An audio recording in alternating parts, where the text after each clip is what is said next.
Berapa lama sih nasabah gagal bayar di Akulaku atau telat bayar di Akulaku itu akan terus ditagih? Dan kira-kira ya resiko telat bayar Akulaku itu apa aja sih yang terbaru? Oke, buat teman-teman yang saat ini baru mau atau mungkin baru kena ya musibah dan nggak bisa bayar di Akulakunya.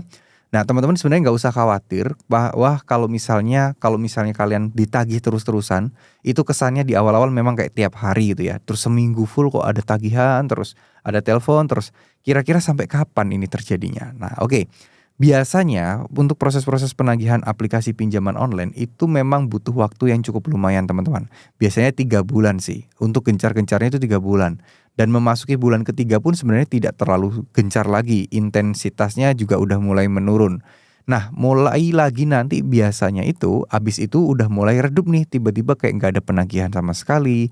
Tapi nanti suatu saat akan ada penagihan lagi tuh. Nah, penagihan lagi ini tuh butuh waktu yang cukup lumayan lama dan itu pun juga nggak akan intens seperti di awal-awal pinjaman.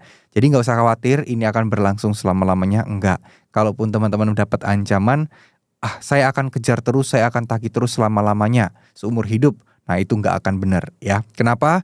Ya karena mereka pasti punya skala prioritas di mana ya pasti akan ada orang-orang galbay yang baru yang dengan nominal yang mungkin lebih besar, dengan potensi membayar lebih tinggi yang akan diprioritaskan oleh mereka. Jadi nggak akan ada istilah seperti itu.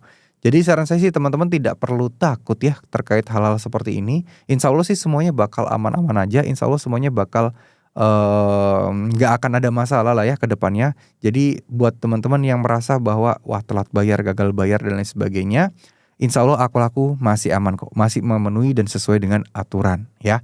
Nah, untuk resiko-resiko soal denda bunga juga nggak akan bisa sampai lebih dari 3 kali lipat, 4 kali lipat nggak akan. Terus soal DC lapangan, iya mereka akan datang, tapi biasanya setelah lebih dari 1 bulan. Itu pun nggak semua. Artinya tergantung kalian berada di kota mana, di kota kalian DC-nya banyak apa enggak, yang galbe banyak apa enggak, kalian diprioritaskan untuk ditagih apa enggak. Nah, tergantung semua hal itu. Oke, mungkin segitu dulu. Terima kasih. Semoga apa yang saya sampaikan bisa bermanfaat. Mohon maaf jika ada salah-salah kata. Wassalamualaikum warahmatullahi wabarakatuh.